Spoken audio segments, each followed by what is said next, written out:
Bank रे टंका कारोबार बेले 80 लक्ष रु ऊर्ध्व टंका ठकई अभियोग आसी नयगढ़ जिला बिरुड़ा पंचायत 9टी स्वयं सहायिका गोष्ठी एवं अन्य व्यक्ति को चूना लगाइले बैंक मित्र। पुलिस घटना बैंक सहायक मित्र सौदामिनी जेना को गिरफ्त कर कोर्ट चालाण करिछि।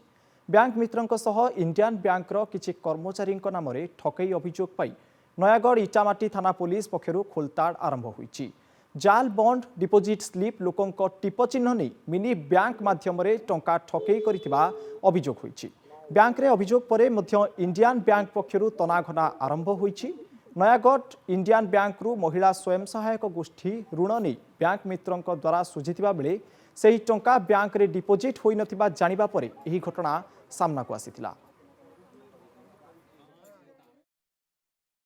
कांदी मो स्वामी पड़ता आइली पैसा में पैसा देलानी कांदिली बोबेली बोलता तो तार मते फिकार वतन देला कोला की पिला नाम बारी अछि कोडे तो 2000 पुओ कोन करी तो 2000 टका बाही देली 40,000 अछि 10,000 नै जाई खाते नाही मु कोठा कहला आ थरे गला नाही पैसा जदि मु जो कोनोसी लोकर डिपोजिट हेट तो सक्सेसफुल हुए सेते मु चेक ता कहले हां सक्सेसफुल तो हे जाई मोर किंतु एसएजी मा मन को लोन आनिया पे गलु से कहले जे अकाउंट किसी डिपोजिट होई नाही आ तापरे पुनी से मानु कहसन जे आउ जेतले माने पचाले आमु कहीं नोटिस गलानी हमर डिपोजिट होउची न होउची बोली तार कहले जे नोटिस कोन जेबो वर्ष को थरे जे हमर गवर्नमेंट बैंक पे एक्शन नै जी विजिलेंस को देजी पुलिस स्टेशन जण मोर द्वारा जेती संभव मु कैपेसिटी अनुसार मु सब आग्रह भी कर देजी। वर्तमान सेटा को आईसी सेटा को निजे तदारख करुचंती एवं सेटा को ग्रहण करके उपयुक्त एक्शन करबा पई व्यवस्था करुचंत बोली हम खबर पाउछु। आपण जो अमाउंट कथा किछि या पूर्व कहले से ऊपर आमे तो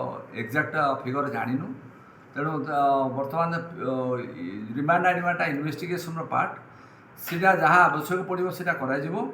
वर्तमान आग इन्वेस्टिगेशन प्रॉपर वे निश्चित चलवा सीधा आम प्रतिश्रुति दौचु।